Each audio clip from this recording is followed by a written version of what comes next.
feel like I'm opening up space for somebody who has, more time. I've been traveling a lot for work, and my job has really become more demanding. And I think that I'm hoping the person I think is taking my spot is taking my spot. And, she has a background in planning, and I think we'll just add a lot more.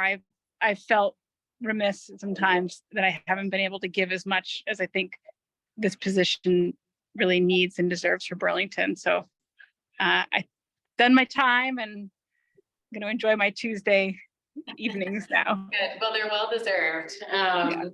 Thank you. And just wanted to note also, congratulations and thank you to Andy for continuing on in his capacity on the Planning Commission. Andy was reappointed for another term. Andy, I don't know how many years this is for you. Do you know? All of them. I think I got off the council in 2009, and so it would have been since about then. Okay, great. So grateful for your continued service, and did want to note that the person who will be stepping into the role that Emily is vacating is Erin Malone. And I believe Erin lives in kind of the New North End, Old East End-ish area. Is that correct? No. Old North Yeah, End. she runs Momo's Market, which is the former Willow Street Market. I went to high school with Erin. I've known her forever. She has a master's degree in planning. She is really engaged and has a lot of energy to give. I think she's going to be a great addition to the Planning Commission and have a lot to contribute. So the fact that she wanted to be on the Planning Commission really made me feel like, okay, this person is gonna have more ability to give than I do, and I should make some room for someone else to step in. Great. Well, yeah, we look forward to welcoming Erin. Her term will officially start next month, and as soon as we get the information from the clerk's office about her appointment, we'll be reaching out to her to introduce her to the Planning Commission and to our department's role within the work that the city does, and look forward to welcoming her to one of your upcoming meetings, I guess. So one of the other things that we'll do alongside that is within the next meeting or so, we'll be working with all of you to do your annual reorganization meeting, which includes the appointment of your chair and vice chair, as well as your committee members. So we'll be looking to put that on one of your agendas here in the near term. Also, just wanted to pass along that we did get word, and we'll reach out to the commissioners in case you would like to reach out, that Bruce, one of our commissioners, Bruce Baker, had a pretty significant health issue recently. And so if you would like to reach out to him to just check in on him and wish him well, I think that we're going to reach out to him as well from the department. But we hope to see him again at a future meeting, but just wanted to let the commissioners know that if you'd like to reach out and check in on him, I'm sure he would appreciate your thoughts. So yeah, and we were speaking earlier, we're gonna buy a card for Bruce tomorrow. If you're around City Hall and want to sign it, please drop by. I think Andy's planning on doing that, but if you can't make it, no worries, we'll pass along your well wishes. All right, a couple final quick things for you. Sharon mentioned that the budget was passed last night at the city council meeting. We had talked back in May. It feels like it's been quite a while because it's been a while since we've had a meeting. But we had talked back in May about just kind of how our department's budget was shaping up in terms of no major changes for either our staffing level or the projects that we have talked about with you previously. We are anticipating that the money and scope of projects that we have been working through for the past year and those projects that we have not yet been able to get underway within the past year will continue to next year. So we are not anticipating adding a major new body of work to our work plan, and just keeping our focus on plugging along on the projects that we have been talking about for some time. On that note, I did just want to speak to the questions or concerns that Sharon Busher raised about one of the projects that our data team is working on, which is we've been calling it a revenue and equity analysis. Happy to talk to anyone more about this project. This is something that actually came out of last year's budget process. It was a special project that was funded outside of our budget, and our team has been helping with it because of its relationship to looking at the economics of land use and working with a very reputable firm called Urban 3, who looks at the economic implications of land use planning decisions in communities all over the country.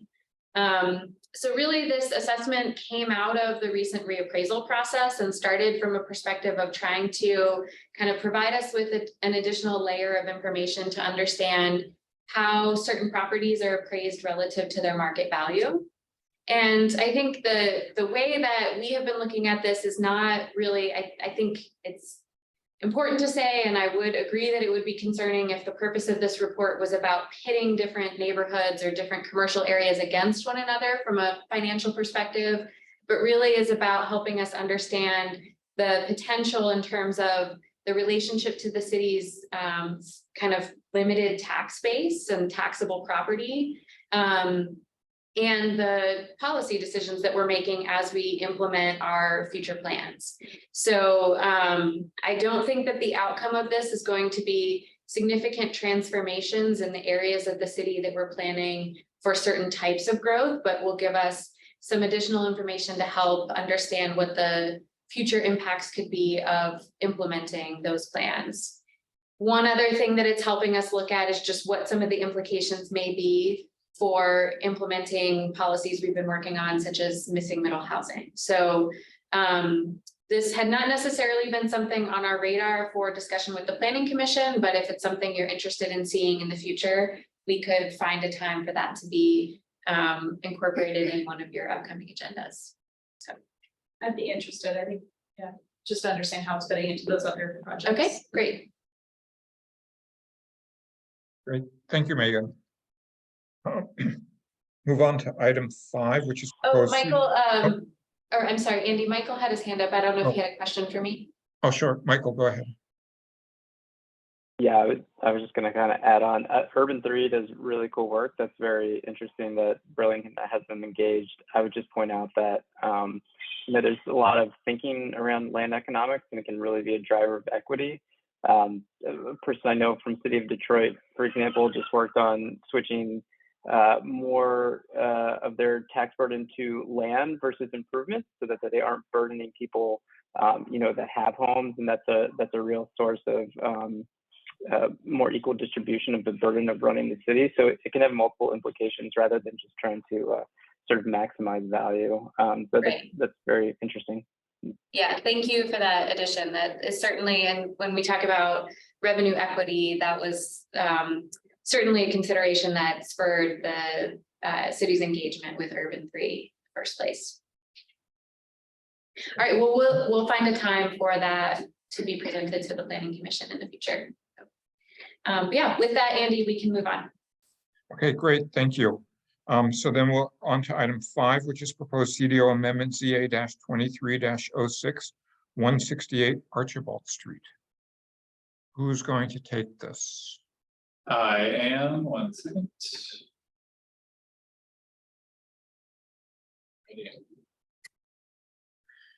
Is this the Okay. one that came to us? This is the one that came to us just a little bit ago, isn't it? It is, and the applicant, Peter Spader, is here behind us to take any questions you've got. I have a very brief just sort of overview here. So this amendment modifies the zoning district for the property of 168 Archibald Street from residential medium density to neighborhood mixed use, perhaps to facilitate additional commercial uses on the property. This is an image of the property. For those of you who don't know, it's the old Ohavi Zedek Synagogue, one of the oldest remaining synagogue structures in the country. I think they said it, number 32, is on the National Register of Historic Places. So these are 2 depictions of the zoning map first is zoomed in and the second is zoomed out, just so you can sort of see that the neighborhood mixed use district is immediately adjacent to the west and to the north a little bit. On the future land use map in Plan BTB, sort of around the neighborhood mixed use zone, which is identified as the neighborhood activity center, is what's called a transitional edge, which the plan recommends should be an area where sort of mix of uses provides a sort of that transitional edge or buffer between the sort of higher intensity activity center and the surrounding residential fabric. Additional information here, 1 second. Okay, so today in the RM district, there are some neighborhood commercial uses permitted, and this is a list of them. They're intended to really serve or accommodate the needs of the immediate residential neighborhood and community members. Sort of standard, sort of small format uses. These are the uses that are permitted in the neighborhood mixed use, but not permitted in the RM district. And you can see it's not a long list. Generally, just a little bit more intense in nature in some situations. There are also a small number of uses that are conditionally permitted in the neighborhood mixed use that are not permitted in RM, including parking garage and a few others. But I think these are the sort of main ones that stand out as differences between the two districts in terms of what's permitted. In terms of dimensional standards and density and the comparison between the two districts, you can see here that the density is measured in units per acre in the RM district, and it's measured in terms of FAR in the neighborhood mixed use district. I think today the FAR on the site is a bit over 1. The property today is, I don't think it's at 80%, but it's pretty well covered. But otherwise, the maximum height is the same at 35 feet. And so the amendment simply amends these 3 maps in the ordinance. And that's all I have for you tonight. Again, Mr. Spader's here if you have any questions for him, or we're happy to take any questions. Charles, before we get into questions from others, just want to make sure we get clarity on one point. In terms of spot zoning, this is like a single parcel that's being carved out. So my understanding is because it's right on the border, this wouldn't be spot zoning. Could you speak to that for a moment? That's right, Andy, in a nutshell.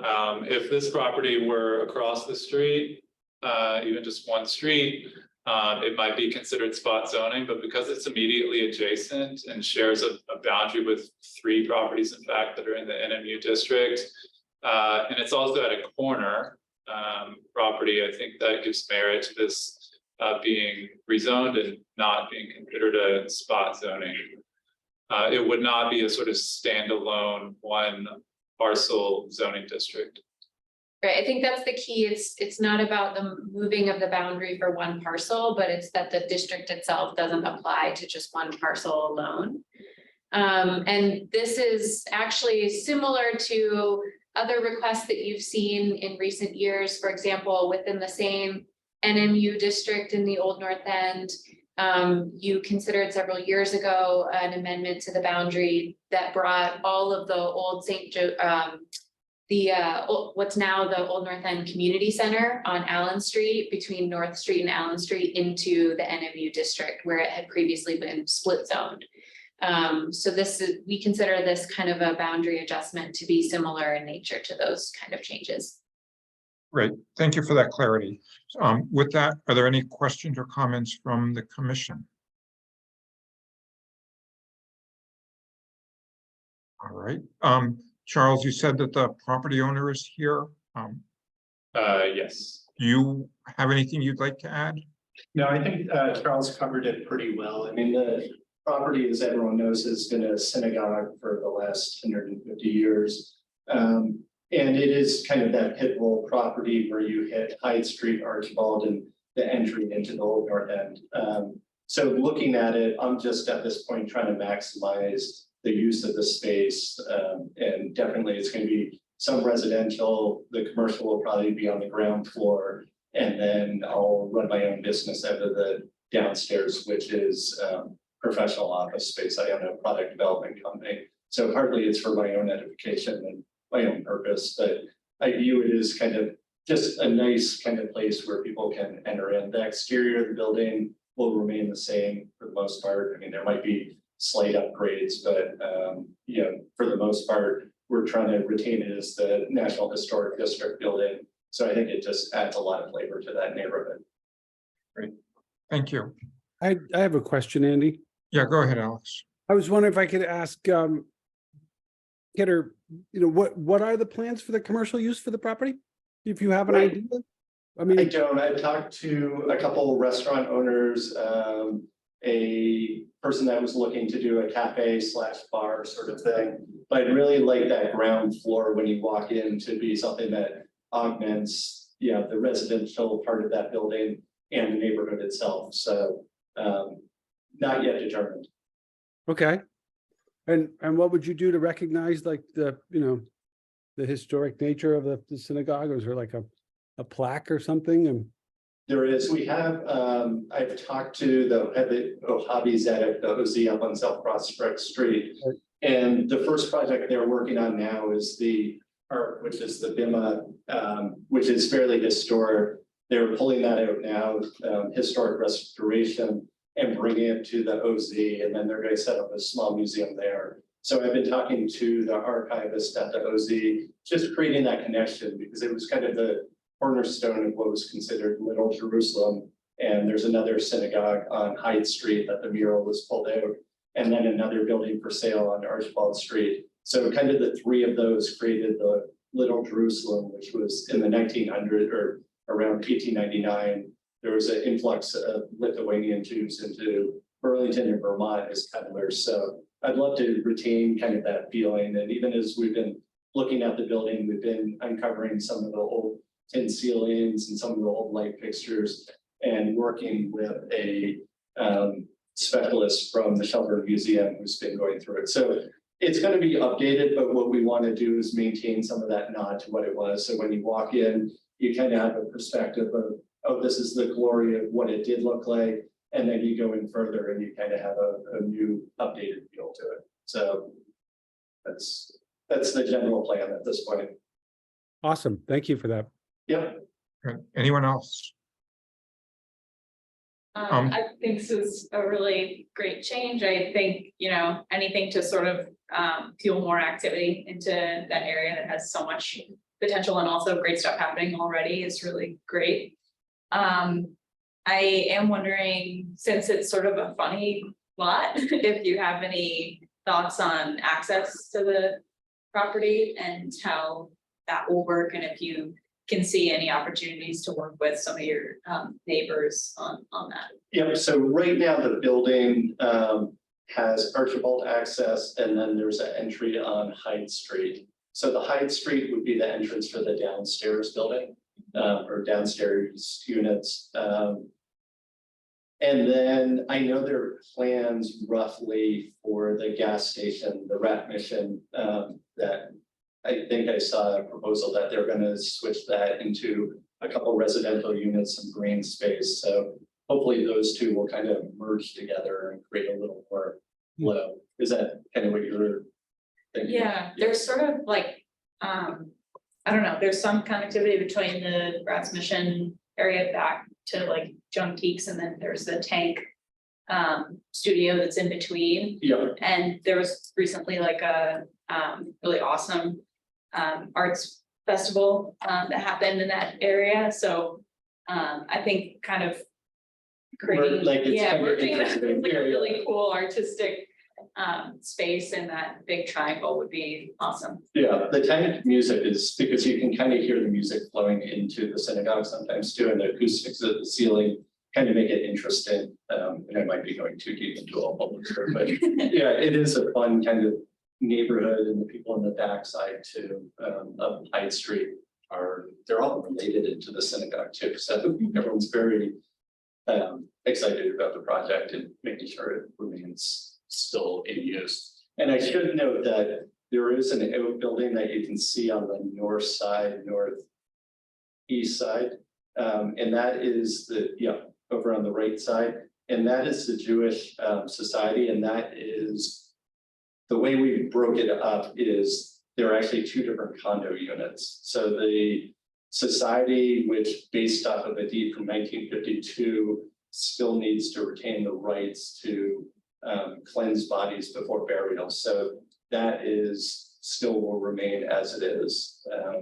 And we do have the right of first refusal to purchase it, but it seems like there are probably no reason to change it. So that there will always be that connection indefinitely for the Jewish community. So back to someone's question, is it still retain some of its original essence? Great, thank you. Charles, if we want to advance this, is this ready to go? Yes, we do have, if you can recall, the setback amendment and the temporary structures amendment that are also just sort of waiting in the queue to go to public hearing. We could batch this one with those two and have a public hearing Okay. this summer. Can I ask a, before we get there, Andy, can I ask a question? Sure. Yeah, I'm, it seems like it's a great activation of that space and definitely respecting the historic character. I'm just wondering, can someone articulate for me why? I mean, I just like, other than the art gallery potential use, it seems like on uses, it was okay. And existing, just like what the relief that this will provide is it the side setbacks and density, or what's the relief we're getting? So this list of neighborhood commercial uses here does not include sort of general office. And what I understand from Mr. Spader is that he would like to use the space for general office use. There are some other uses permitted in neighborhood mixed use that wouldn't be permitted in the sort of neighborhood commercial category. So it's about use in terms of sort of dimensional standards and density, sort of given the historic nature and the unlikelihood of sort of redevelopment of the property in terms of sort of intensity or expansion. It doesn't really seem like the property is gaining much benefit from that perspective. Some increase in lot coverage, but again, they're fairly close to the lot coverage today. That's what I would say, yeah. So, Michael, Okay, anything thanks. else? That's helpful to identify. Yeah, just I want to make sure that we're, have proper justification and not obviously just upzoning things in the event that it might change hands in the future or in the near future. So it sounds like, there's a specific plan for office in some component, and that's going to be helpful. Yeah, and in the memo, and I did say this earlier, but in the memo, it does note that the future land use map does show this property within that transitional edge between the neighborhood activity center and the residential districts. And the policy guidance there is that sort of those properties should sort of serve that transitional sort of purpose and function between a residential district and a higher intensity sort of mixed use area. So if commission wants to move forward with this, I think a motion to warn for public hearing would be appropriate. Alex? I'd like to make a motion to warn this for public hearing. Perfect. I'll second that motion, Emily. Great, thank you, Emily. And that includes the memo? The associated report? Yes. The lovely presentation that Charles has made. Yes. So we have our motion and a second. Any further discussion? Seeing none, all those in favor of the motion, please say aye. Raise your hand. Aye. Aye. Aye. Great. Any opposed? That passes unanimously. Thank you. So this will be put on our agenda at some future meeting for the public hearing, and it will get appropriately warned for that. So we'll close that item. Thank you, Charles and the others. We'll move on to item combined 6 and 7, which is the project update and legislative update for the neighborhood code and S100. All right, I'm gonna take these updates on handy. And part of the reason why we decided to combine them is because I think that the subject of the home bill, as it's been referred to, I think some of you have probably seen discussion of this bill in the news or other channels that you may be plugged into as the legislative session was underway this year. But really talking about a similar scope to the kinds of housing opportunities we've been looking at within the context of the neighborhood code. So thought we would actually start by sharing an update and summary of this bill with all of you. And then kind of dovetail into a discussion that Andy had actually asked for some time ago, which is to share a little bit more specific information about the types of residential zoning standards we'll be looking at as part of the neighborhood code and kind of what remaining elements there are within the residential zoning districts that we may not be looking at as part of this code for your perspectives and questions about their appropriateness to consider alongside this work. So that's the plan for this discussion. And I'll just caveat by saying we are going to focus only on the home bill. There were a number of bills that were adopted this session. We have not worked through every one of them yet in terms of determining whether or not there are any other implications for our work here in Burlington. But this was the omnibus housing bill, as it has been referred to, and did a lot. So we wanted to just spend some time giving you an overview and talking about next steps for Burlington with this bill itself. So the first two slides here, I'm just going to describe the kind of scope of issues that this omnibus housing bill touched on this year. And I think the biggest and most important one that we're going to spend some time talking about tonight are that it made changes to the permissible regulations and prohibited effects, as they refer to them, of municipal zoning bylaws. So specifically, this bill is aimed at supporting middle housing at the statewide level. There are some other changes to municipal zoning rules that are included in this bill that will affect Burlington to a much lesser degree than some other communities due to how our ordinances are structured. And we'll talk about some of those here in just a minute. But I think it's important to note that one of the things that the legislature addressed through this bill were include limiting appeals for permits, specifically for certain types of housing developments, affordable housing developments, and developments that are within certain state designated economic development districts, limiting those from being appealed based on just character of the area alone, and ensuring that there are other substantive issues that are of interest to those permit appeals. This introduces a new type of use, land use, emergency shelters, to the section that we talked a lot about in the context of UVM, 4413, which limits municipal review to a certain range of standards, which I'll detail here in a second. And again, this is really intended to help the state grapple with the challenges related to emergency housing needs that it is experiencing. And then there are a couple of other things that are a little bit in the weeds, things that are intended to help make the permitting process a little bit more straightforward. So one example is specifically giving towns the clarity that they may delegate to their administrative officers or to Scott and the team at DPI, that they can actually approve minor subdivisions of land. This is actually something that the Burlington Development Review Board interpreted that we had the authority to do several years ago, considered, and actually decided not to delegate to our staff. So this is may not be something that we talk about here in Burlington in the near term. There are a couple of other time-limited changes to Act 250 jurisdiction that could have a potential impact on applications, especially for small developments in Burlington. For those of you that are familiar with the Act 250 permitting process, you may know that there are certain thresholds or project types that would require a project to obtain a state level Act 250 permit in addition to a local municipal zoning permit.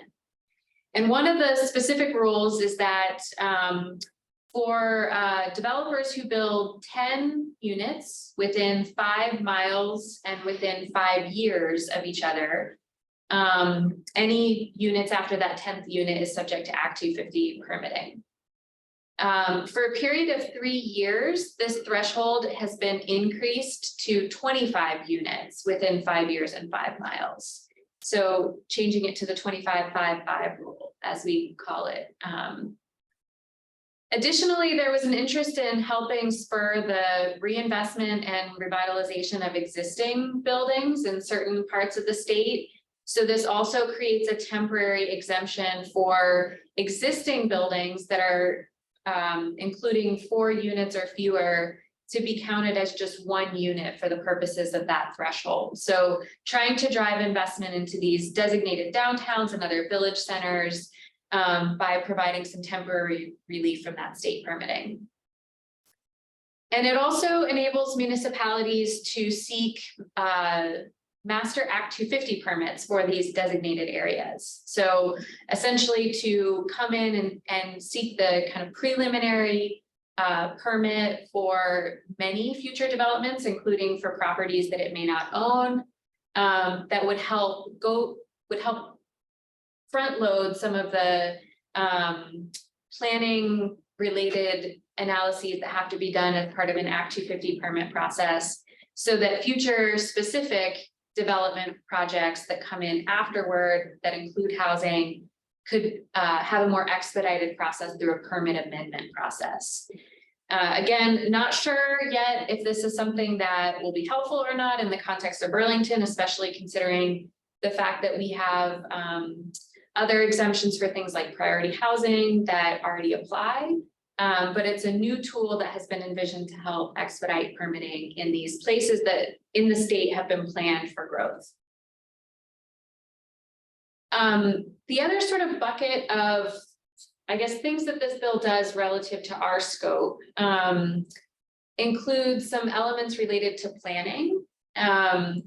There are, separate from the budget bill and a number of housing related budget items that were considered, this bill specifically creates some new funding for housing navigator positions located at the regional planning commissions. This is intended to be a position that can help with identifying sites and resources for housing throughout the different regions of the state. And there were also some allocations for funding at the state level for things like the municipal bylaw amendment grant program that will actually help communities benefit from technical assistance to implement changes to their zoning ordinances.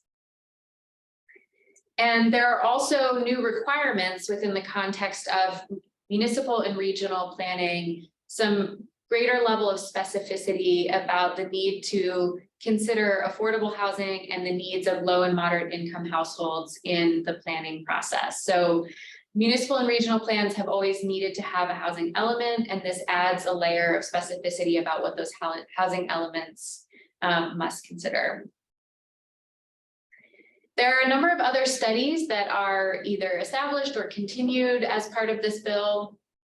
Many of these were discussions, or several of these, I should say, were discussions that our office was involved in.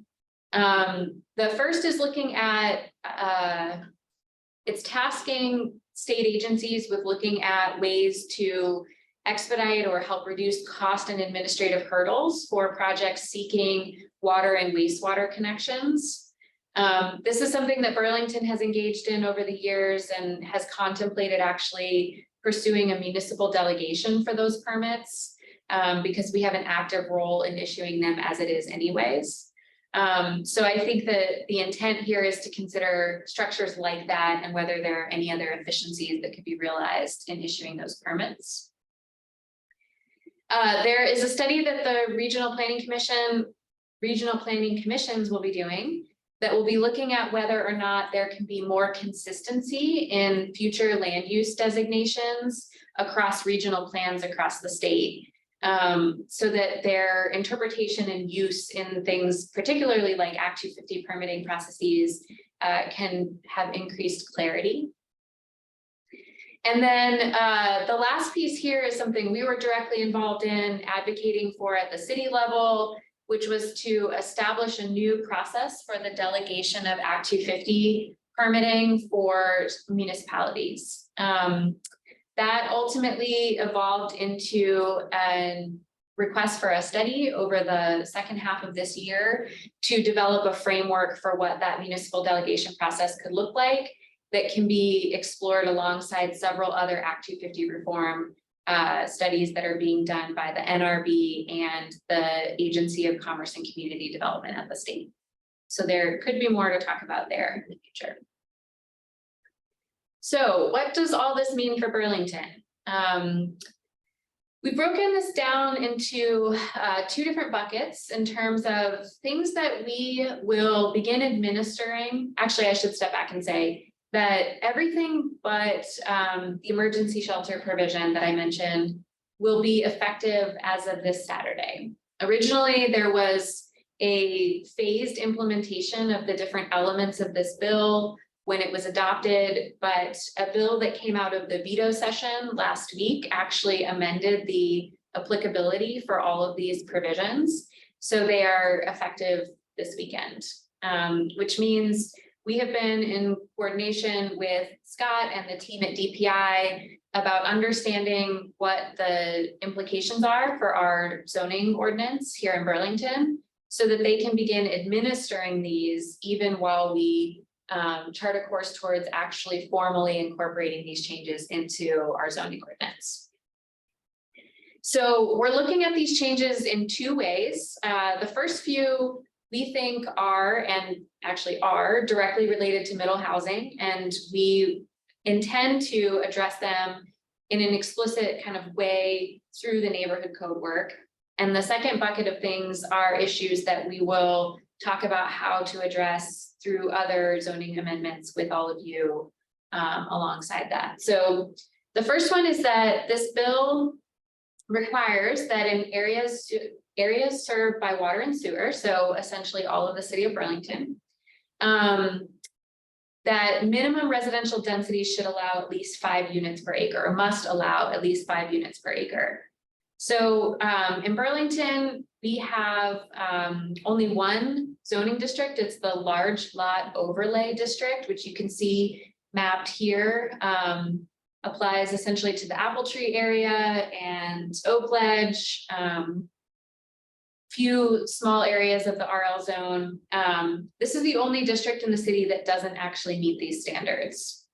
This district only allows 4.4 units per acre today and requires very large lot sizes that will not meet these standards. So we'll be required to make some tweaks to the RL large lot overlay to comply with those standards in the bill.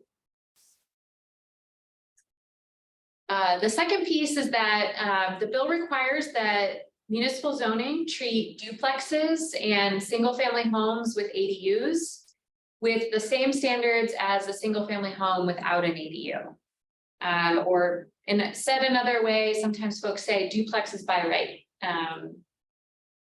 So for Burlington, what this really means is that where we have in our residential low density districts, we have different minimum lot size requirements for duplexes. We will not be allowed to make those distinctions anymore. And our density standards, so the sort of division of a lot size by the number of units that can fit on it, yes, will no longer apply to duplexes. So wherever you can have a single family home, you can have a duplex, is what this will say. And then the last piece is about 3 and 4 unit buildings. So the bill says that 3 and 4 unit buildings have to be an allowed use wherever residential uses are allowed. It does allow for those 3 and 4 unit buildings to be permitted with different dimensional standards than a single family home. So this is how it's different than the bill's treatment of duplexes. But we have to make sure that those dimensional standards at least allow a minimum of 5 units per acre for these types of buildings. So what that means for us is that today, anywhere where we allow residential uses in Burlington, we allow them by right. So you might remember that a couple of years ago, we made a change so that residential uses are not conditional uses anymore. But the only place where we do not allow 3 and 4 unit buildings today are in our RL zones. So we will need to allow them. And through the neighborhood code process, we will need to determine the specific provisions for how we want to enable these types of buildings within different parts of the city. So those are the 3 elements that we will be looking at, kind of how to address as part of the neighborhood code work that we're doing. A couple other issues that we wanted to highlight for you that have more of a limited impact here in Burlington, but that we will likely need to address through a separate amendment or maybe series of amendments. The first is that the bill or actually specifies that municipalities in areas served by water and sewer, so denser communities, may not require more than 1 parking space per dwelling unit. And this is largely an irrelevant standard for Burlington because, as you know, we have recently switched from minimum to maximum parking standards citywide. But there is one area where we continue to maintain on-site parking requirements, and that is for properties in our residential districts that are seeking to exceed our 4 unrelated occupant limit. So we maintained the requirement that there are 2 parking spaces on those sites plus 1 for every person over 4. We are going to have to require those parking standards for those situations. I mentioned the limited municipal review of emergency shelters. So as a reminder, the 24 VSA 4413 is the section of the state statute that this refers to. And the purpose of this is to limit municipal review for certain government facilities, schools, religious institutions, et cetera, to kind of a sort of essential list of zoning provisions. So things like the location, density, setbacks, parking, and screening of those uses. But caveats that by saying, that municipal zoning only applies to the extent that it doesn't interfere with the intended use of that facility.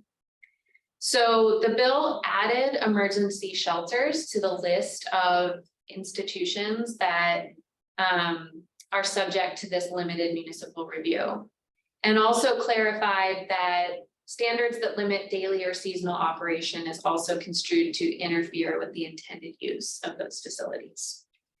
For us, I don't think that this will do a lot to our existing emergency shelter standards, other than we may need to provide some language within the special use section of our ordinance that says, in the event that any of this conflicts with 4413, that the state statute will govern the review.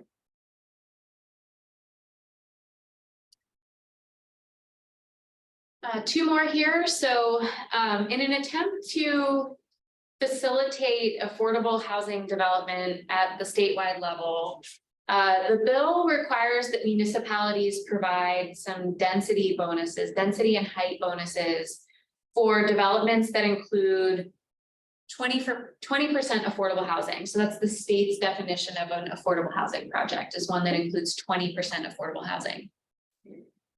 For projects that meet that definition, municipalities must allow a 40% density bonus and an additional story of height.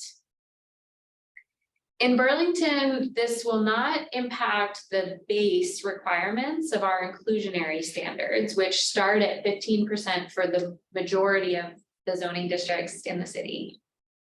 And many of you probably remember that we also have our own by right intensity bonuses for projects that are including those mandatory inclusionary units. For the same reasons that the state is pursuing this, we did that to help facilitate the inclusion of these units within a project itself. However, there are some locations and some projects that may actually meet that 20% affordability level, either by virtue of being in a zoning district that requires a higher level of IZ, or projects that opt into that higher rate of affordable unit development. So I think what this means is that we'll have to essentially allow for any intensity bonuses in addition to what we would already provide for projects that meet that definition. So an example here is that, you know, in the Neighborhood Activity Center for Cambrian Rise, we already allow a FAR bonus and an additional story of height. What this would essentially mean is that if Cambrian Rise were to build 20% affordable housing, they would benefit from just a slightly higher FAR bonus than what we enable today. And then finally, an interesting one, this is kind of related to the issue of limiting character of the area appeals. There are new standards about any discretionary review elements in a municipal bylaw. They're not invalidated, but the application of those discretionary reviews may not result in housing projects that have reduced intensity below what's permitted in the ordinance. So what's an example of what we mean by that?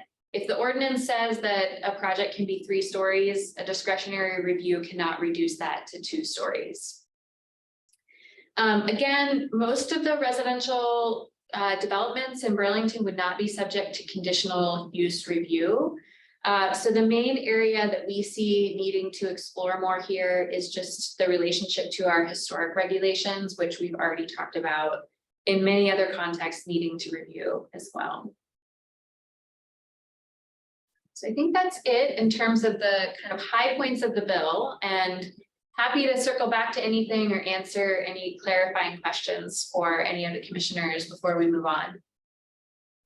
Thank you, Megan. Does anyone have any questions for her? Michael? Yeah. Can ask a couple of questions I'm sure no one has the answer to because no one does, but on the 2 questions, well, one, it perhaps is easiest, so I'll start with that one. On the 40% density bonus, how much more is that than what we allow currently? I'm just kind of curious. Yeah, Like, it apples to honestly apples. really depends. Yeah. So in our ordinance today, we have density, we call them intensity bonuses that vary district by district. I think that in some places within our ordinance, we are nearly meeting those requirements, particularly in areas of the city where density is measured as a dwelling units per acre standard. This would just require very moderate increases above what we already allow. I see. In some districts, we don't allow a height bonus, for example. In some districts, we allow lot coverage bonuses. So the sort of chart of what we do today and what would be required if a project met this 20% definition in the future varies district by district. Got it. That's really helpful. It seems like a lot on paper, but yeah, when you start Right. talking about units per acre, it doesn't, all of a sudden the number's not so big anymore. Or to just add a number to the Cambrian Rise example that I mentioned, you know, the base floor area ratio, the density standard for that zoning district is 2.0. We already allow for the density to be increased to 2.5 when the inclusionary is provided, and an additional story of height. This would require a 2.8 FAR and that additional story of height, which we already allow. So that's a pretty moderate or modest change. I mean. Got it. And then on the RL, on the 3 to 4 units, I know you're going to be working this out and probably working with other similar organizations. I'm just, particularly with those zones, I'm a big fan of townhomes. So, and those maybe are one building, maybe are not. So we'll just highlight that as a consideration to advocate for or to incorporate in your thinking, because I think that those meet a lot of needs in terms of the home ownership objective. So if we're going to be doing it anyway, I think that's a form that's appealing to people. Yeah, that's a great point and a really good question. I know that the Agency of Commerce and Community Development is currently accepting questions, and they're going to be issuing an FAQ in collaboration with their general counsel to help municipalities answer these sort of really in the weeds questions. I know that I think the way they define 3 to 4 units is just in the same building. So that is a pretty nuanced question in terms of, you know, owner occupied units, if they'd be considered to be in one building or not. But yeah, certainly a good point in terms of how this could be realized in Burlington. What's the difference between a townhome and a duplex? I mean, Now we're getting into the weeds, aren't we? depends on what the developer wants to call it, right? Andy, if I may, I have a couple of questions for Or you. go ahead. Thank you. So one of them, the residential, residential low density. Just remind me, please, what is the current standard of units per acre? 7. 7. Yep. So And now we're going to a minimum of 5 rather than. we don't need to go backwards to a minimum of 5. So we are already allowing more units per acre than the law requires us to allow. Right, but like the historical development standard is to have, 1 house per quarter acre lot.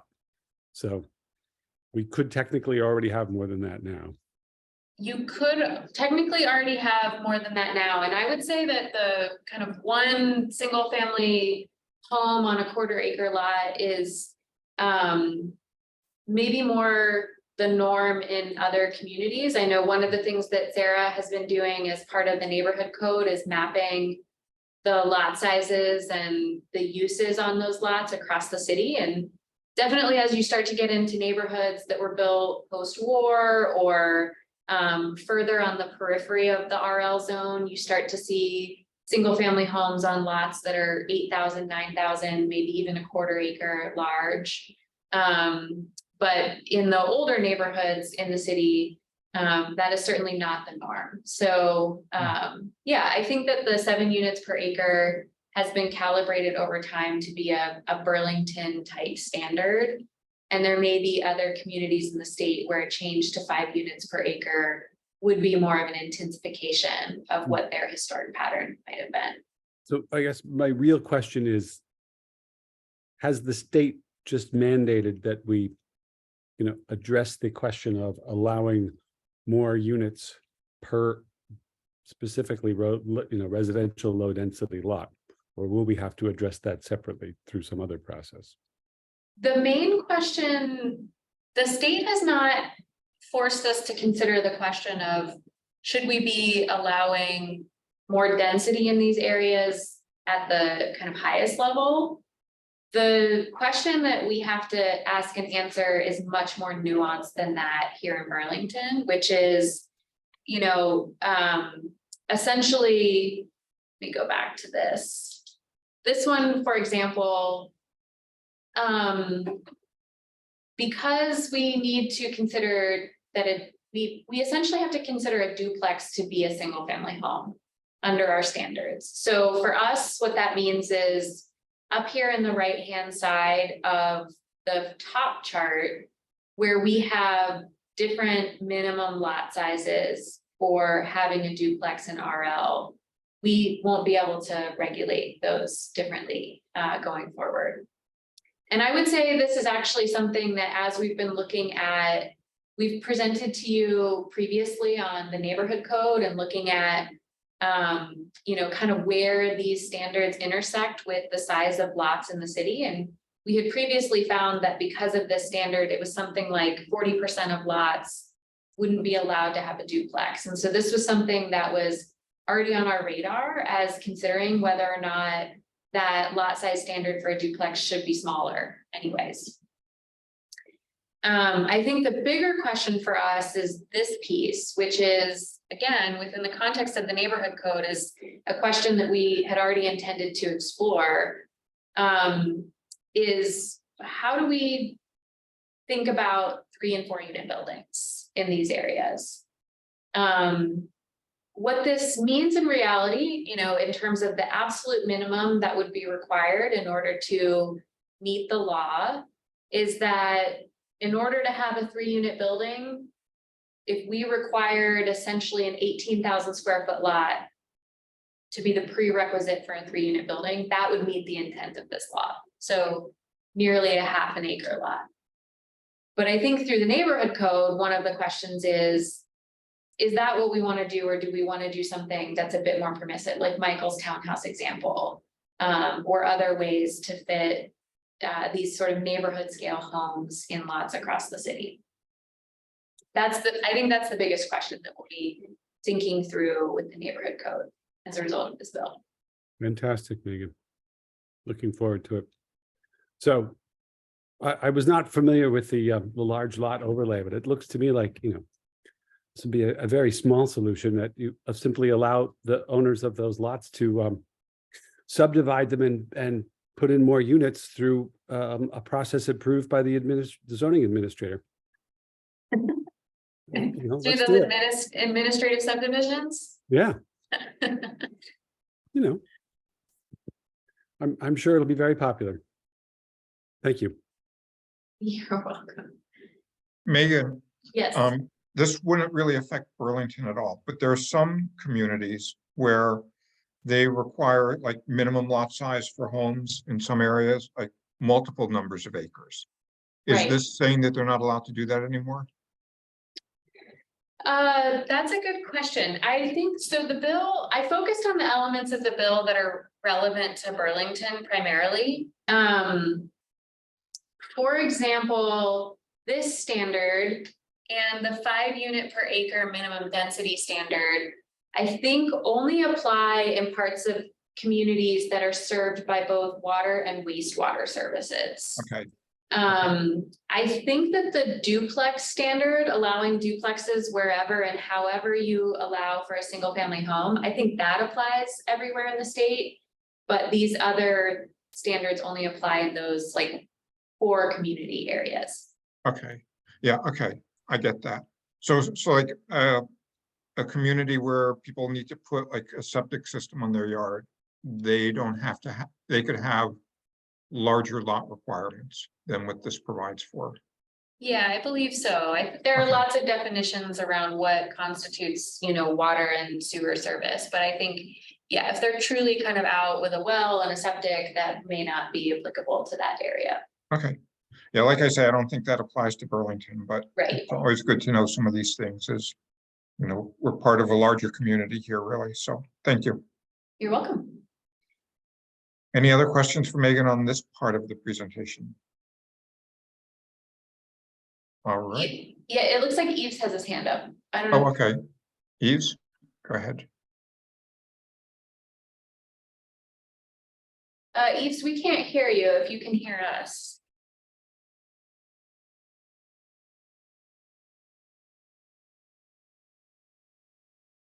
We're not hearing you, Eves, if you're trying to talk.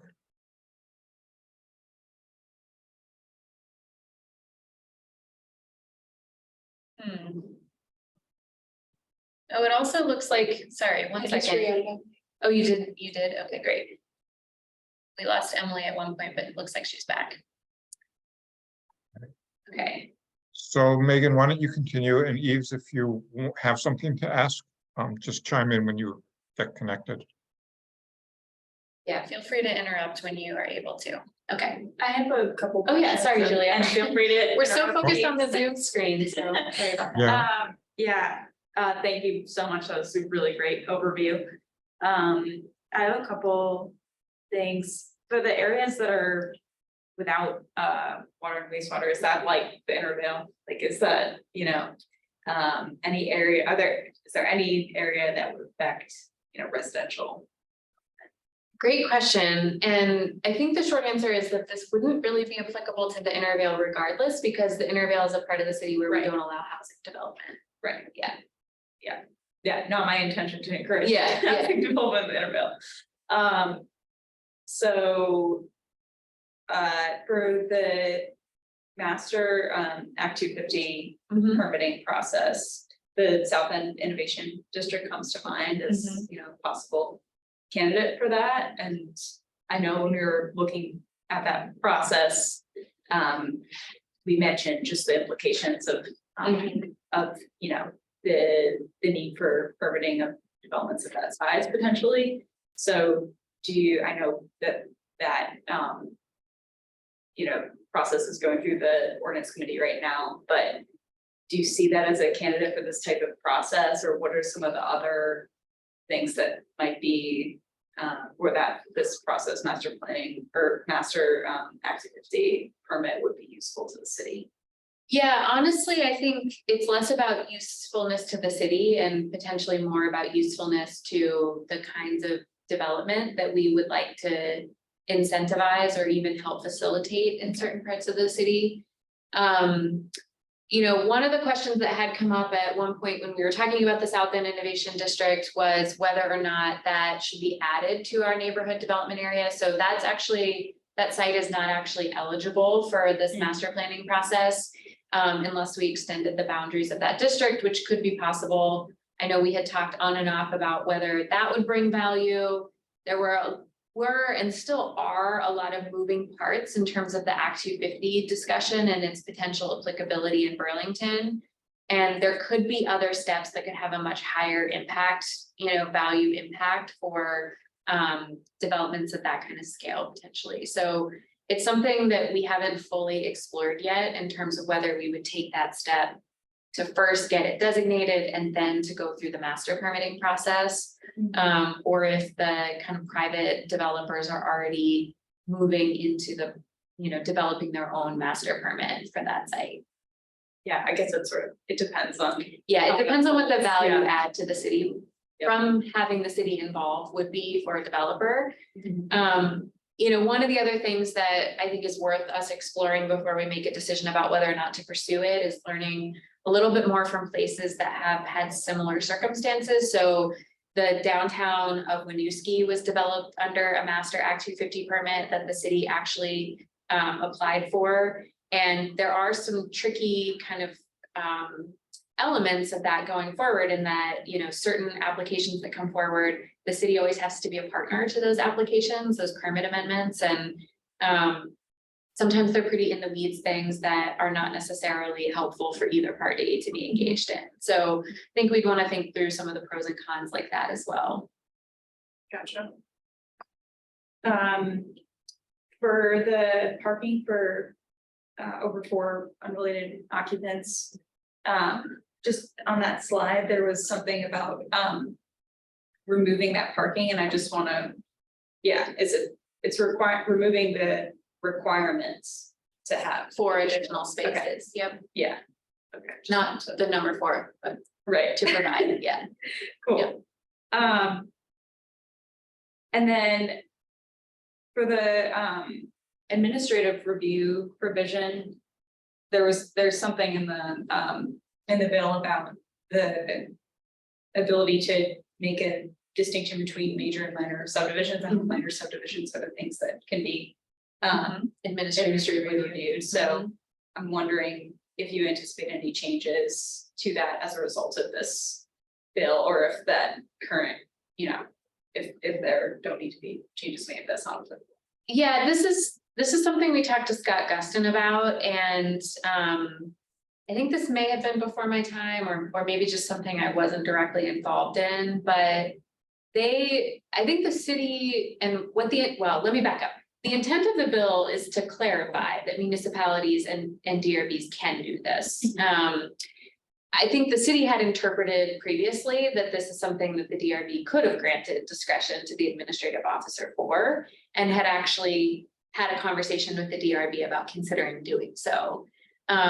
Ultimately, the DRB declined to delegate that authority to the administrative officer, to the staff. So, you know, we had not anticipated that we would revisit that discussion because that decision had been made previously not to take advantage of it. But, you know, we could ask Scott again if he feels that there'd be any value in doing it. So. Gotcha.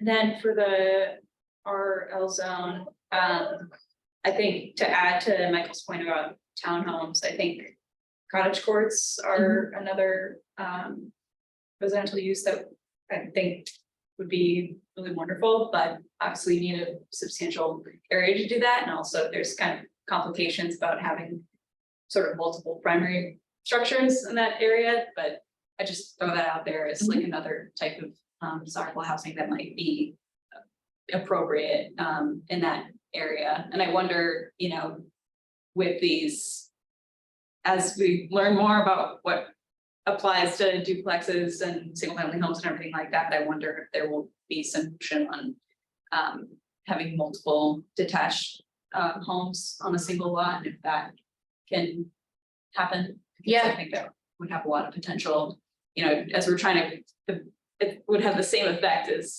allowing a duplex on the same lot, but just functionally adding a, it may be easier in some cases to add something not as an accessory unit necessarily, but as a second primary structure as opposed to converting something to a duplex. Yeah. Yeah. And I think that that's actually a really good segue, unless there are more questions about that bill, it's a good segue into the discussion of the neighborhood code, because you're right. And one of the things that I think is tempting to think about in terms of what that bill is doing is saying, you know, 4 units on a lot have to be allowed. It's actually talking about 4 units in a building. And so we have to think through just how we want that to be realized in Burlington and where. And then we also have the opportunity to consider cottage courts, because I agree with you. I think in a lot of cases, those are a really interesting example of how we could see new homes that sort of have the same kind of fit and feel of certain residential areas in the city today. So we'll dive in so that we can keep us moving here. So again, we've set this up, this presentation, we've talked about, we've given you presentations in the past about what missing middle is, about why we're considering it, and even some information about why we know, or what barriers we know exist today in helping us realize different middle housing types. So the intent tonight is to kind of dovetail off this discussion of the bill and give you a few more specific examples of what this means in the context of our actual zoning ordinance and what kind of questions we're going to be asking as we dig into the meat of this work. For a quick background, we have, since the last meeting of the Planning Commission, we have actually started working with a coding consultant that is actually helping us think through some of the technical details. Our staff is still working on the sort of bigger picture questions about what types of middle housing types we might want to facilitate and how and where, and are actually doing some other outreach activities, including this Thursday night. We're going to be having a community meeting at the Miller Center to talk about the neighborhood code. So we'll be working with this consultant then to help us translate what we want to see into some specific details about how we could actually include that in our zoning ordinance. So one of the sort of basic level things they're going to help us work through is to determine if our approach to the zoning ordinance itself to enable these middle housing types is more in the form of an overlay zone or sort of a standalone standard for different building types, or if we're going to modify our base residential zoning districts themselves. I think at this time we're sort of leaning towards an overlay, but this is going to be one of the fundamental questions that we're going to be thinking about because of its other implications it might have for different residential zoning standards that we have in Burlington. And of course, as we think through the mechanics of how we do this and what middle housing types we want to facilitate in Burlington, we're also going to be thinking about it, you know, relating back to the context of this bill's passage and anything that we might need to change in order to meet the spirit of the law. So based on the context of, or the decisions about the structure of the neighborhood code, we will also then think about whether any areas of the city may need to be rezoned. For example, whether in order to help implement certain middle housing standards, if there are areas of the city that have certain zoning districts applied to them that aren't actually built as those zoning districts. So this is something that Sarah has presented to you in the past, that we do have pockets of the city where the zoning just doesn't reflect the sort of historic development patterns in those areas. One thing that this work has also highlighted is that we have numerous zoning districts that have essentially the same standards in terms of things like lot coverage, density, setbacks. But we're trying to emphasize some relationship, like to the lake, for example, in how we review individual development permits. So I think this will give us the opportunity to ask the question about, do we need all of these different districts, or are there other tools within our zoning ordinance that will meet those needs rather than individual districts? And then related to that, we'll want to consider whether any of our residential districts' purpose statements need to be updated. I think that we have found in the past that as we make tweaks to our ordinance over time to allow, particularly when we allow things to be more permissive, when we don't think about the purpose of what these districts are for and updating those purpose statements, it can cause some challenges with the interpretation of how we actually implement the code. So we'll be thinking about that detail as well. I'm going to walk through these quickly in terms of thinking about sort of the core questions that we're going to be looking at, and then some related questions that we may look at, and then end with some things that we're not necessarily anticipating diving into in the neighborhood code, but are other residential district standards. So within the neighborhood code work itself, we're definitely going to be looking at things like our density and minimum lot size standards, and particularly thinking about whether those are the best tools to help us think about regulating residential uses in these districts, or if we could be looking at tools like building footprints or just a straight up number of units as a more appropriate regulatory tool. We'll also look at whether we need to consider any potential changes to things like lot coverage or setbacks, if they may be needed to help us facilitate certain types of middle housing types that we want to promote. We do already have some dimensional and intensity bonuses to help support and facilitate the adaptive reuse of historic buildings, for example, but we'll look at whether or not any other bonuses or strategies might be helpful to incent the preservation and maybe addition to existing buildings rather than replacement of existing buildings through this code. And then I think we may want to consider whether there are any opportunities to build on the work that we did a few years ago in promoting accessory dwelling units. So a lot of times when we look at middle housing work, one thing that comes up is whether or not to consider allowing ADUs on a duplex lot instead of just on a single family home lot. So we will look at some of those questions as well. And then based on where we go with some of these standards, we may need to look deeper into our ordinance at things like whether or not we need additional kind of design or form code light standards beyond what we have in our general development review standards. So, you know, thinking about how different housing types could be scaled up or down based on the size of a lot or the neighborhood, whether we want to describe certain basic elements of how buildings are shaped in order to reflect the built patterns of different neighborhoods, and consider the relationship to our design review overlay process, which requires these to be reviewed by the DRB.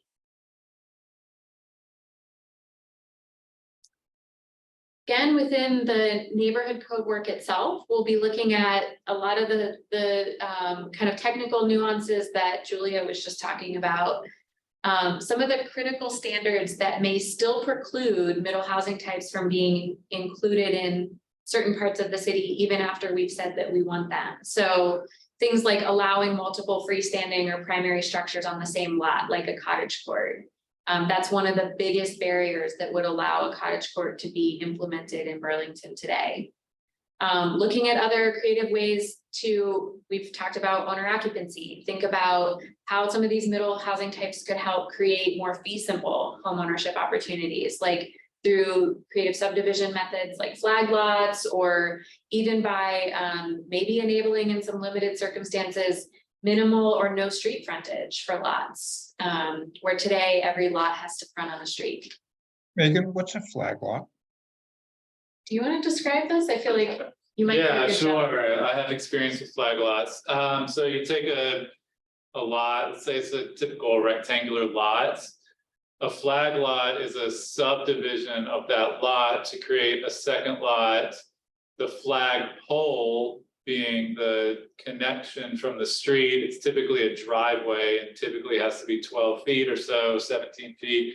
That leads to the flag portion of the lot, which is usually the rear of the pre-existing lot, so that in that rectangular lot, you now have two lots, one smaller rectangle and one lot that sort of surrounds it that is the flag shaped.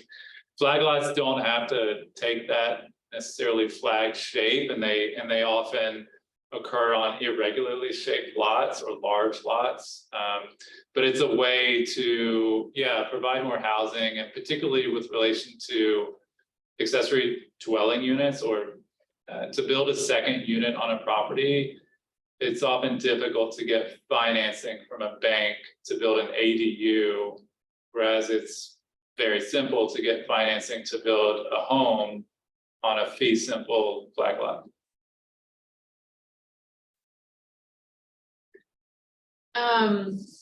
So yeah, looking at whether, in our kind of subdivision or in terms of just thinking about the way that residential structures may be oriented on lots, looking at some of those critical standards to help facilitate these housing types.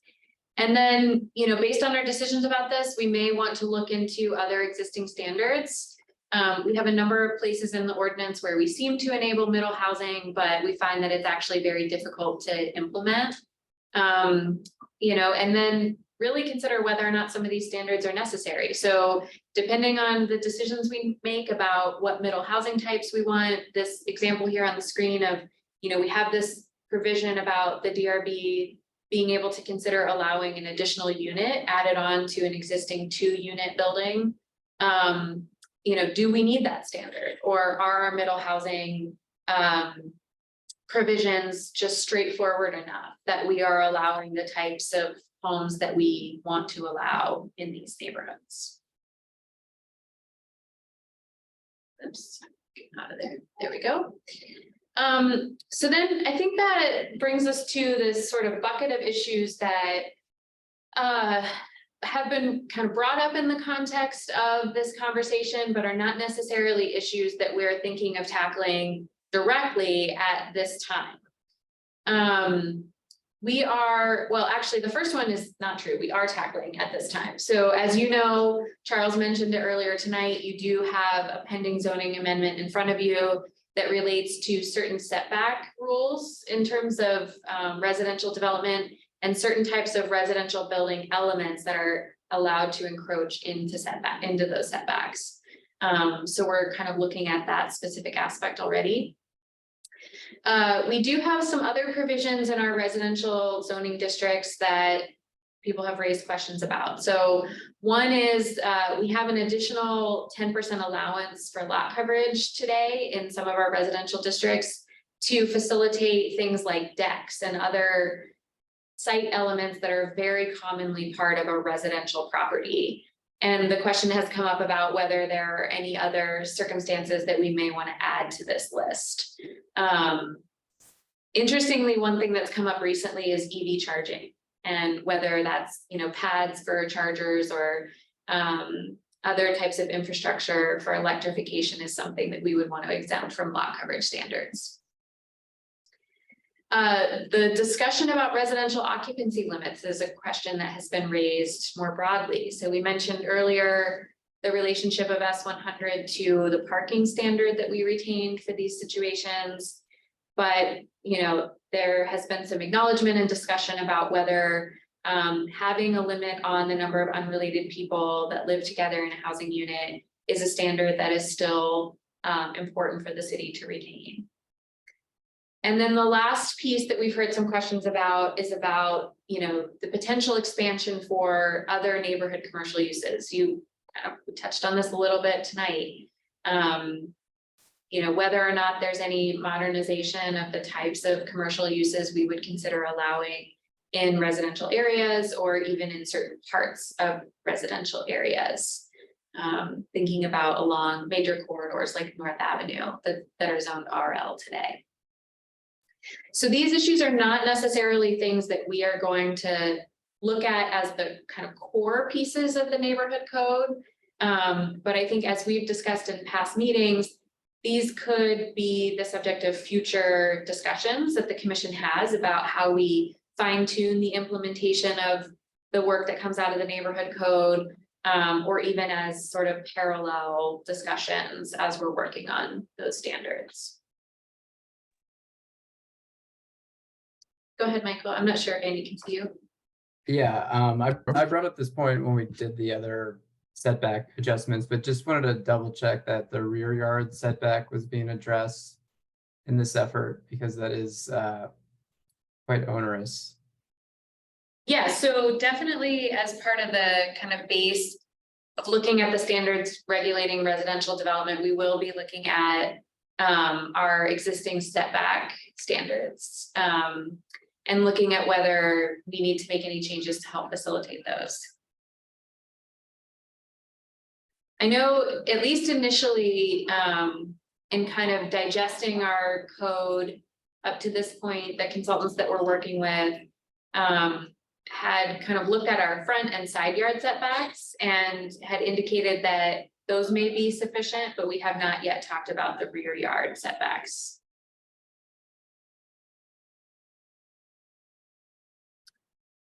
Alex? Andy, go ahead. Yeah, Megan, who's raising the question about the more than four unrelated? I mean, that, in what sense is that outdated? It was principally put in place to prevent, encroachment of college students further into residential neighborhoods, is my understanding. Was it not? I wasn't here when that was originally adopted, but I would say that that was probably among the concerns related to the implementation of that standard. The question has actually been raised within the context of the Planning Commission in previous discussions. And I think the reason it had been raised was not so much about the occupancy of those units, but the use of this tool to help us address other kind of quality of life issues that we didn't have more explicit standards in place for in the past. So something like noise, before we had a noise ordinance, that this tool was in part to help address some of those quality of life concerns. As my swan song of leaving the Planning Commission, if I may. Go ahead.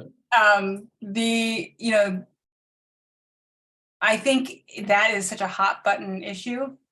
And it would be a complete waste of time to try to repeal it. You will see so many people come out. It has been an incredibly useful tool in preserving neighborhoods, and I think even the noise, I don't think that the tools are sufficient. And I think today, with the lack of resources with the police department, you're really not seeing the noise ordinance being able to have the same sort of effect that it used to, because frankly, you can't get a police officer to show up. So I'm also curious who's raising this, and I'm guessing it's people who own single family homes who are renting them. So I guess I take issue with the idea that we have new tools that makes this irrelevant. If the Planning Commission took this up again, you'd at least see me showing up at meetings. Well, I would welcome that. I think it would, So please don't take it up, because I'm trying to get off the Planning Commission, okay? Okay, I think we should move away from any standards that are related to the way people are related and live together. I think it doesn't align with the city's values on just trying to be inclusive of different types of family structures and living arrangements. I personally have friends who have purchased a home together, and they are all unrelated, and they would fall under this rule. And I think there's a compelling reason to not regulate this way, so that the city is simply not commenting on the arrangements of people living together, and just has basically a more inclusive approach to what constitutes a family.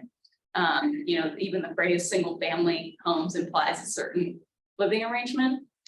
So my hope is that these other rules and tools, the noise ordinance and other things like that could, if they can be effective enough to treat the true issues, not just people living together who are unrelated, because that's not the issue. The issue is some of the other associated things that go along with multiple people living together, whether they're related or not. So my hope is that those tools could be effective enough to make this type of standard irrelevant, and seems like we have a lot of work to do to make them more relevant or more effective. If I can follow up with that, sorry to, your friends who purchased a house together would not fall under this rule. They would constitute a functional family. So I think if you understand the way that the rule and the ordinance is written, it is very inclusive to all different types of families, and it's really easy to get around.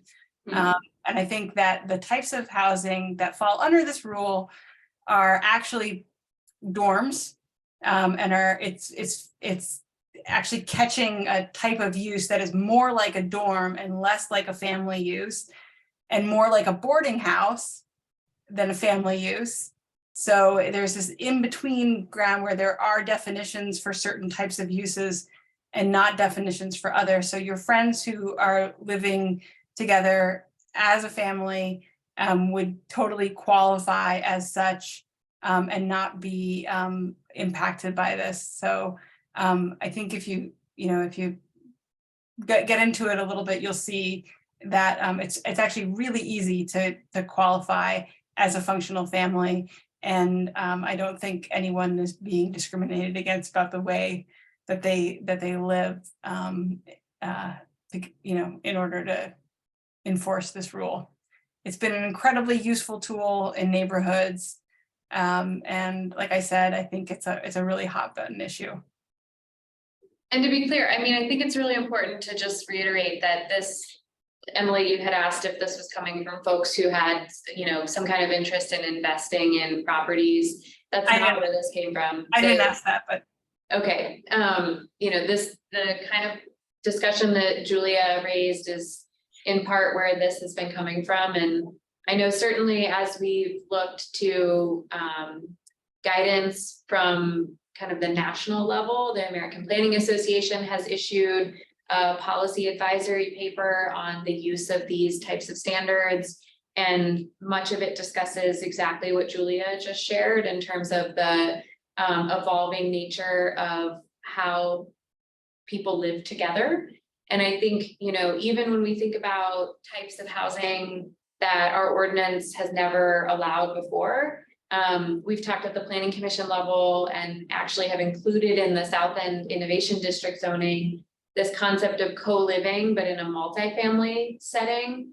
And in fact, we've sort of joked about it as like dorms for adults, and have identified it as a type of housing that we want to enable as part of the mix of housing types we allow. I think that the reason that we have been open to considering that is in some ways touches on things that Julia was saying about just kind of the evolving ways that people want to live and who they want to live with and how they want to live together. But I do recognize and understand the points that Emily is raising about this is a very important issue. There is this, aspect of our community as a community that is the host to major academic institutions. That's very important for us to consider. And that's why you actually see this on this list of things that we may consider at a later time, but is not something that's like a core part of what we're looking at the neighborhood code level. This would require much, much more discussion before we would consider recommending changes to this. Yes. On this topic, but not really on this specific topic, I just want to remind all of us that one of the charges that we gave to Megan and the others was to look at everything. Don't leave any stone unturned as they're going through the codes and looking at the neighborhood standards. And that doesn't mean that, you know, everything has to get changed, but just really look at everything, because even on something like this, on the occupancy limits, it may be something, and probably is something we want to keep, but there may be refinements that could be done to it. You know, I don't know. But to not examine everything, I think would do a disservice, you know, as we go through this process. So, you know, as folks have pointed out, I don't imagine there's going to be much change on this particular one, but I think we do need to really take a close look at everything as we're going through this, because that's what this process is really all about, is trying to look at places that we could capture some opportunities that we're not even thinking about right now. Unless you look at everything, you're going to miss probably a lot of different opportunities. So, Alex, is your hand up or is that from before? No, thanks. Anyone else? I have just one note on the lot coverage piece. I think sheds would be a good thing to include there, specifically for bike storage, because you know, especially as e-bikes are bigger than regular bikes, I think sheds are I mean, we want to encourage e-bikes, and people will want to have a way to store them without carting them up multiple flights of stairs, as I currently do with my bike. Yeah, and we can definitely look at, yeah, like how that would relate to the accessory structures that are permitted on residential lots as well. Great. Okay. All right, any other questions on these? Again, just other than that first bullet, these are not things on our immediate horizon. I know there are other people, you know, members of the public that are listening, so I just want to make sure that that is very clear, that this is not what the neighborhood code is looking at today. Okay, the last slide here that I have then is just issues that are really outside the scope of zoning, and well, I shouldn't even say outside the scope of zoning. Things that are even further outside the scope of the immediate work that we're doing on the neighborhood code. So you've probably heard me mention a couple of times tonight already that both in terms of thinking about the full realization of S100, as well as thinking about how we facilitate the middle housing types that we would like to see, it's going to raise some questions about how we grapple with historic preservation of existing buildings and our historic preservation standards today. So there's just a point here at the beginning that this is already a project that's on our near-term horizon. This is one of those projects that got rolled into our work plan and budget for the coming fiscal year that we had not been able to start this year. We have started having some conversations with DPI about starting to scope this project out. So we fully anticipate that some of the work that will be forthcoming through that effort will also help us to more fully implement and realize middle housing in the ways that we want to realize middle housing. The other issues are more outside the scope of zoning, but we have already had some conversations and realized, just like we had discussions when we were working on ADU standards, that there could be ways that building or fire code regulations may limit or make it more difficult for us to implement certain types of middle housing that we would like to see.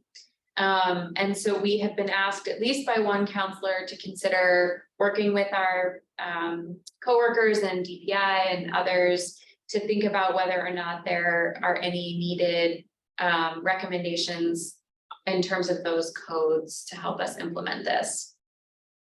We've also heard questions, this came up tonight, about ways that we can explore additional owner occupied housing opportunities through the missing middle work. And I think this goes beyond things like, you know, fee simple lots for ownership of different unit types. But even goes into, you know, some other aspects of the omnibus housing bill that got pulled out and moved into the budget bill, which we're looking at how to actually address some of the financing and construction cost gaps to making more owner occupancy housing in these really small housing types a reality. So VHFA, I think and hope, will be expanding some programs that they were able to pilot in the last few years that are really targeted at those aspects of implementation. And then the final piece that there has been some discussion, and I believe there are some state level efforts, some working groups that are tasked with, is actually developing technical and financial supports to help implement middle housing. So we talked about this a lot when we were working on our ADU ordinance, that, you know, whether you're building an ADU or any other unit of housing, you're still kind of stepping into the role of being a developer in some way. And that these are complex projects for a lot of individual homeowners or property owners to take on. So this last piece is about making sure that there's skill and expertise to actually make these units, you know, build these units. And that's something that the state efforts are facilitating. So I think that's it. In terms of, you know, really other related considerations, unless there are any questions or thoughts on that end. Great. Thank you very much for that, Megan. Any more questions or comments? I can't always see everybody on. Oh, my let me stop screen sharing here. my screen. There we go. Ah, now I can see more people. Any questions, comments? Great. Well, thank you very much for that, Megan. That's really helpful and insightful, and, you know, helps us know what's going on with a lot of this. I'm sure this will be coming back to us multiple times in the not too distant future. Yeah, I think that that's actually the last thing that I just wanted to mention. You know, I had noted that we have started working with a consultant. We're doing some other engagement work this month and throughout the summer, but we do anticipate that at your meetings, you know, later this summer, or at least early in the fall at the very latest, we will actually start to have some concepts for some of these zoning changes that we can start to discuss with the planning commission. Great, thank you. So with that, we'll close those items 6 and 7 that were combined. We're on to item 8, which are commissioner items. Are there any commissioner items? We I don't don't know if you can see. see me. I don't know if you can see me. I just wanted to say that Jazz Fest was awesome. And I think it's one of the things that makes Burlington an awesome place to live. And I just want to give a shout out to Parks Rec and Waterfront for helping out with that and just supporting all kinds of events like that.